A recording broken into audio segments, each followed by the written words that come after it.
Assalamu alaikum wa rahmatullahi wa barakatuh. Nkomyewo ne mulangira mu episode yaffe eyoku 3. Sanzo kulaba. Naje musimisi. Boza ku Bannayuganda. Bannayuganda mwenna batulaba. Baniriza nnyo ku mukutu gwaffe gwagadde. Ebali nnyo kutulaba. Ebali n'okuwalibwa mu kutuwuliriza. Naffe tweyama okubaweereza obulungi ennyo ddala. Manya mulangira Kimbugwe Henry nga tusinzidde wano ku kitebe ekikulu ekya Kozlin Furniture Uganda Limited. Kozlin Furniture Uganda Limited beboka kitukutwe nti beboka bosobola okukolako order ne weba batunda akamu ne mu bungi. Kozlin Furniture bakola delivery. Kozlin Furniture gwenga oyina office ngoyagala etemagane, entebe zibe nnungi, emmeeza zibe nnungi, oyagala zivudde Bulaaya, zivudde China, Dubai, America, Bungereza, genda mu Kozlin Furniture. Balina office okumpi awo mu kibuga eri Mengo. Street yasigimanyi bulungi mulangira. Eri Ntinda.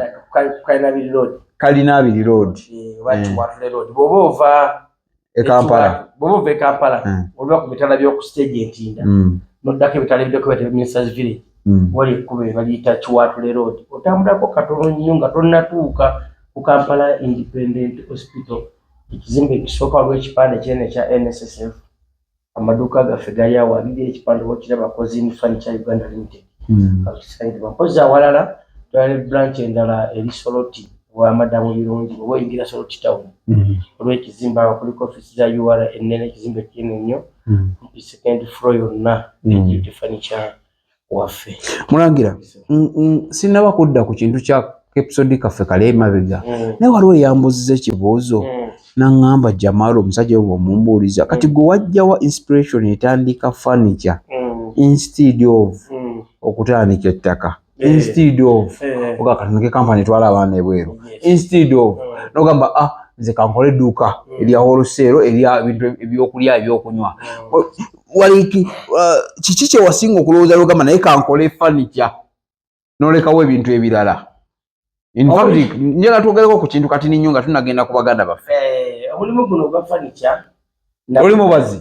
Nze ndi mubazi. Ziri musajja obubazi omukuddalira bampita senior carpenter. Nkola amafumbiro. Kola wardrobe. Bino gwe bikola? Kola enzigi. Kola bino. Neka tunelisinga mbipotinga. Kola omuzungu mbipotinga. Obipanga. Era neneza feze tukola wano. Eziro ngeri bweti. Tukola wano. Era workshop yaffe wano wenyine weeri. Nesho. Abantu abeneegombeso okubajja nzingo ffe yakolanga n'abasajja basinga Ntinda. Era bw'ogenda Ntinda workshop yaffe ye yasooka mu Ntinda. Abasinga. Nze yakolanga nabeeye bali batyawo. Basajja bo baali bazibu nnyo mu kubajja baleetanga ba specialist mu Uganda wano nga bakola furniture. Era furniture waabwe yitayogerekako. Furniture w'omusinga. Nga tayogerekako naye nze yofu yakola nawe butalika bwe yavaayo najja Ntinda n'atunga obungi bw'abavubuka abaali kulala kye bakola atandika workshop y'embaawo tategeeza nga 80. Manyo. Natandika workshop y'embaawo kati abavubuka abo bwe twakulakula abakosi baaba Bamugabi Bakigundu baali bangi wakawa Muzeyisa yawe Ntinda waffe awo twakulira. Omanyi ekibuga mu kyonoonye endagabe ennaku zino. Naye ffe dda twakula tumanyi area mwe tuli ku kyalo kati ng'Entinda awo twalinawo family 3 oba 4 nga mwemanyi. Eya Mwami Damiano, Mwami Kigundu, Mwami Kayondo ne Muzeyisa. Abantu abo nga bajjajja si ba Luganda naye nga bajjawo naye nga mmwe nga mwemanyi nti muli ba Luganda. Era ffe twakula tumanyi tuli ba Luganda ne kati. Kati ebakunganya bonna n'aleeta abaami olwabayigiriza okubajja. Kati ffe twakula twegomba kuba babeerangamu n'omunnyo. Kati nze ngenda mu kyalo eyo mu 1999 ekyamuliibwa ngamba kangende mu technical nsoma okubajja. Ngenda okusoma okubajja naye bwe tuyingira 92-93 abaana awo baafunamu kasente k'emmwanyi netuvimba. Kale kukusobole emmwanyi. Tusobodde emmwanyi tuvuze zi Phoenix. Mu 93, 94. Falanyi bigulagako nabyo. Tuvuze zi Phoenix. 95-96 emmwanyi zigwa tudduka tukomawo e Kampala. Enzite kampani joininga eri mu kampani ntinda okubajja nakuyiga buyizi saakusoma bajja genda okusoma byannema okubajja wayiga kuyiga nakuyiga buyizi kuva mu buto kiringa kitone tewasoma gye wagenda okubisoma byagaana naye ate nayiga n'abanjigiriza kati ate ennaku zino nange mbakolera oba banneebuuzaako abakuyigiriza abataakusomesa kati ate banneebuuzaako naye nga lwaki nti nayingira omulimu nga ngwagala nenguwa obudde ate nagwo gumpadde kati wenzija ekirooto ate kitandika okwipotinga faniky okuva ebweru ng'amaanyi gakendedde embaawo za bbula abaana bakuze beetaaga emirimu nsaagala mwana yagenda kukola mulimu gwaffe guli gwe tugambye Kadaama ne Sekadaama abaana abo bakuba emiranga ku social media okwo nempulira bubi nempulira nga kinnuma nga tubakomeddewo kaawo kati oyagala omwana akola atya mulangira njagala abaana abo kale oba lwaki tonenya bazadde lwaki tonenya omuzadde muzadde sijamunenya lwaki ante abaana twewaggula gwe wali badde okulya muzadde wakulabemu ekirowooza ge mwana gwe wali badde okola kino oba wakirabadda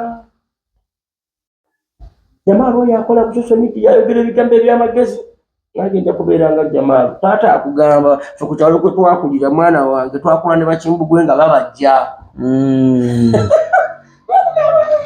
njakola bya Jamaal byakola byenjagala awe wali obuzibu ina kyogambye wali nti edda nga mwina waliwo famire ziringa 5 okwetooloola ekyalo naye ng'omanyi wali ku nsonda baganda wange taata waffe n'omuganda wange naye nga bali abakulu tebayinako kakwate n'olwokuba tuyisanga bulungi ku kyalo twabeeranga n'empisa nga tulina omukwano olwaleero kati lwaki nti omuzadde taba tasobola kusalirawo mwana abaana bakoppa ebintu bingi omutimbagano guno ogulaba kwekiri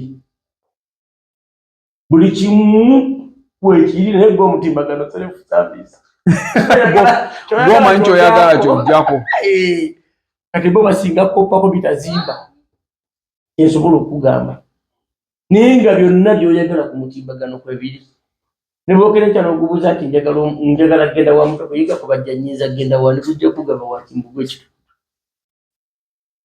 enamba yange kweri mutimbagano mutimbagano n'enamba yange kweri yasinga onkubira nti njaga kuyiga kubajja tandise nti ate guno omulimu gw'okuyiga gwagala ebintu ebi bibiri igwe okwekkiririzaamu nti nsobola n'okutegeera ennaku yo gye nava navaawa oyongereza neki kyewandyagadde obeere bikulu nnyo nekkiririzaamu oba gye nava kiki kyenjagala era ekintu ekiremesezza omufirika okukyusa obulamu bwe butategeera ki kituufu kyetwagala naye nga buli kyabugagga ku Afirika wano kyewetagga ku nsi Katonda yakituwa tukirina kyovola nti abazungu bava ewaabwe ne bajja ewaffe banoonye ebyobugagga ate ffe ne tuva wano ne tugenda ewaabwe tubanaaze ate bo nga babijja wano babujja wano ese ne sasula baganda baffe ffe tugenda funa busamumambiro okubooleza bintu okutambalaza zaabwe kola biki ye bajja wanoonya wali golodi bamugamba aseese eyo kalamujja bwe totasobola kulowooza genda nze badde kalamujja nga kola projekiti ya ASP nze nakola ripotisi zaabwe ezo zolaba kalamujja eza poliisi naye landikuruza ziri e Kalamujja nzooza omujapani bwe yatikula emmeri yayiwa Kalamujja ze zivugwayo tebina ssente ate ge gali amagezi Katonda ge yamma omufirika atya kyetulowooza ku yabugagga ge tulina tulowooza genda kufuna ssente ziri ez'amangu so bwe tugumiikiririza wano tusobola okubifuna tusobola okubifuna nsi yayo no lekamulangira leero netugumikiriza tuyinza butabifuna lwaki nti tukoppa ebintu ebitatugasa.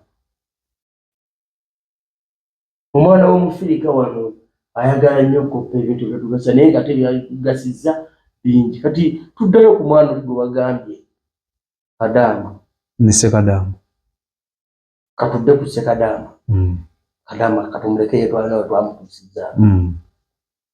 Ssekadaama azze $8,000,000 akuyise wana gyemala omuganda wange nafune 8 kisobodde ofisa tandikiddewo olwo oli mukwano gwe agenda okwebuuzaako ansanzeewo amaze emyaka 3 taliiwo agenda okwebuuzaako. Nze amagezi ge muwa mugamba tewali muntu mugezi ku kikuno nga tasomye. Tewali muntu mugezi ku kikuno nga tasomye. Kakati kikyotegeeza ngenda kuyigiriza bw'ogenda okusoma nga ate bw'okola ssente. Otya? Kwata $8,000,000. Yingira sawuli yako. Wane Kampala. Gula mashini ya welding ya kakadda. Gula grinder, togula makita ya kakadde. Gula DCA ya mitwala 3 mwezi. Kibi mayinja ebisala bikibi wayaza wedding byonna bikulu. Mulangira ebintu ebiddemu tebatwala speed. Ve Dubai. Janguna munana zo ofizo sobodo. Zisigaddewo. Oyina 7. Otuse ku ntebe. Oyina ogendako ewaka. Waliwo akasooka okwenazaako ennaku obutonotono. Gwekkiriza gaana tekaliiwo. Kagenze tusigaza 7. Era nze bw'ojje wange okuneebuuzaako nja kukugamba abantu abagezi bonna bayita mu kusoma. Naye nze sigenda kugamba bagenda kusoma nga tokola. Ogenda kusoma nga bw'okola. Otya toyina olw'omulimu okkiriza tolina kuba ogwa Ssekadaama guweddewo. Kyete Allah zakusobozesezza ofisa zeezo ozze nazo. Kkiriza sawuli yako gula mashini ya welding kakadde ukamu kitundu tosukkawo. Gulaine mitwalo gyaga mwezi 35. Bino kata ngezi wagala ebisala mayinja Granison byane ebyo waya za welding ezo kya welding rods ebo kibi ebisobola kusukka mitwalo aga 5 bisukkawo. Olwo oli mukamu 8 omusanvu kyayina butaana aga 3. Jangu ekitukutu gye bazimba kuba ku Ssesuko yatawakyali azimba. Agenda okutaka Ssesuko yokwocha olujja ajja kujja kitukutu kuba naye gyasula. Va mu bufunze, va mu kibuga. Tonoonyezaayo bakirayanti. Jangu ku kyalo noonya omuzeeyi omugambe taata wange olina wana akafu njagala akafu kafuuti aga 3 oba 2 ndekewo ekibanda kyange ndakwokyera nga wano ebyuma. Gende katoba gameze nina workshop yange njagala bakoze abo. Awe katowe wajja bana specialist bamanyi okukibi munenge ba. Ng'oguze ekyuma kyo ebyuma byo biguze n'ekifo okirina. Amasanyalaze olina okugasa n'omuzeeyi omukozesa babiri aga muzeeyi ekyokola oteekako mangi ye bajjanga wataddeko ebintu za mitwalo 10 nga mukola negwe olina kyobala akola ate ssente nnyingi osikagago. Soka n'omuleka. Wala masere zona so okusikayo amasanyalaze sikagago. Ngataddemu akakadde butaana 3 fisiza bunaga 3. Togula material mungi, gula material mutono. Naye nga mulungi. Oyo kya madirisa aga 2 amanene. Lundi ku fuuti 4 ku 4. Oyo kya obudirisa obutono fuuti 2 ku 4. Oyo kyenzigi 3. Olw'emmanju, olw'emiryango, n'olunene olwaddako. Ichebe ku display. Speaker. Nayo njoga na sokokola. Ocha motoka zikuse baba. Ibataddewo welding yagala kukochera bubolaga. Ezo sente zibezawo workshop.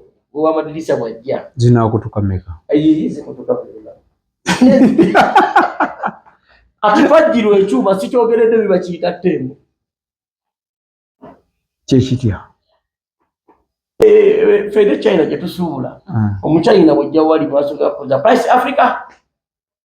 Ategeeza ki? oyagala bei ya Afrika akutwala wa grade 3 ebei kali Afrika agamba atya how much doesn't visit first class nga mkolere ekintu kati zezine meza zolaba ndeeta first class price Africa ngende bobo tambe no yingira ekibuga Kampala yemeza nzo kusanga twali agirina ojagisanga n'ekingugwe kwanze nagenda manyo mutindo gwenyagala tuzeyo kumwana afu wekyuma tembo tuma bakireeta nga kiwewuka bulungi kyangungu kiyabayaba musobola okusikira ekibyenye ekiri awo naye nga kisobola okukolebwamu omuntu mufuna mpola batandikira kati enzigi zikapata oswamye banzigi ezikutuse pata olutolina order yonna gy'olina olinda lukutula olinda oba oli awo olinga jjanga gama yagala amadirisa aga olutandika byekugamba fe abantu akola emirimu egy'etekiniko mwe twayita nga tosuubira otudde okozeyo mu wiiki okozeyo mulimu gumu gwakapata funye ekyokulya omusajja yarajja mu wiiki ebiri z'omaze n'agamba njagala enzigi 3 njagala enzigi ezi okumanya guno omulimu ogenda gusoma ng'ate gofuna ssente agamba nkolera quotation yazo ng'olugi lwa 75 oyiga oyiza okukola quotation oyiza okuwala omwana oli g'ogamba kola quotation y'ebyo ebintu jangu wano gwe waleeta gwe wajja ekatwe bikola olaba kati watuuka okusala nga gwe amanye ennaku yo ng'omugamba mpagula ayinda asale tusale tutya nga ye akupimire nga gwosala oyiga akuyigiriza gwe waleeta kati osoma ate bw'ofuna mpulira oli ku sekadaama kati sekadaama gwe saagala ddeyo Saudi kubonaabona gwe saagala kukwata ssente kugula ttaka alitunuulire nga talina kyakola ettaka lyo walibaganye nalibaganye totale kyova lwakwedde omulimu gwasobola okukola mu ssente z'abazze naze miliyoni 7 emyaka 3 agimazeyo alina 7 zafisizza omenyeemenye kati nkugambye wanagenda kukola enzigi 3 lumu lwa 7 mwegi lwobala balamusolera mu miliyoni 2 nga miliyoni 2 nga 15 oba miliyoni enzigi 3 aba yayingidde ddate mu ssente ze Dubai ze yaleeta olwo omugagga mubuuza nkuweeko mmeka kijja kusinziira ku sipiidi gye weetagirako omulimu mukama wange ogagala ku sipiidi nnyo mpaako 2 olenga obanja 25 15 oba mpaako emu ekitundu aba tezijja kwera gobadde ogamba oti ampeemu ntandike naye nga amagezi gemuwa tasooka kuleeta alaavute mugagga mulabi yazze ayogera bulungi mukwano gwe kamuwa atwala ajja kumpa ssente olwowedde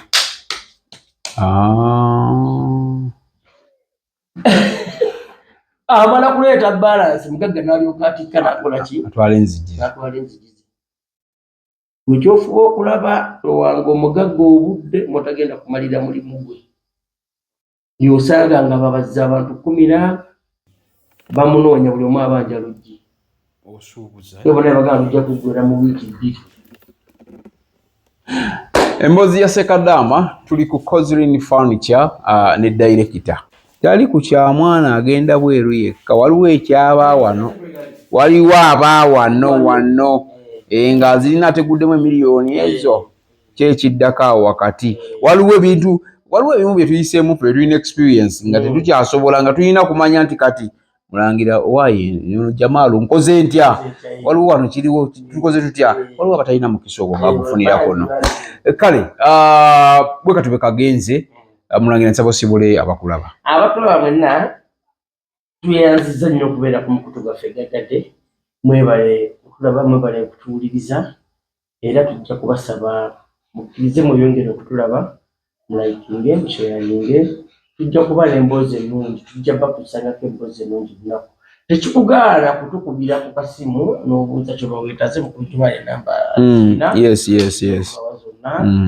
so we tuli tujja kubeera mu budde ndowozera we buso. Yes. Tujja kubeera nako. Cousin Furniture kale yansazeemukko akatonotono nti si musajja nnyo munnabyabufuzi atunulira nnyo. Okukyusa obulamu bw'omwana wa Mufirika. Okukyusa obulamu bw'omwana wa Mufirika nga tabonyeebonye. In fact ojja kunsonyiwa naye ojja kunnyonnyolako ku bannayuganda kye bayita ifreeze. Maaso awo ojja kugitunnyonnyolako kubanga munaye abasuubuzi bangi tebagimanyi. Tufuniramu wa wali kaloosi awo kubanga tuba twetololera mu bya busuubuzi era obusuubuzi okwekalakaasa okuggalawo okumala wiiki. Uganda efiirwa, Uganda efunamu. Musuubuzi afiirwa, musuubuzi afunamu. Ffenna tufiirwa, ffenna tufunamu. Ate gavumenti neefiirwa. Gavumenti yeefiirwa. Gomanyise gavumenti zetukunganya olunaku.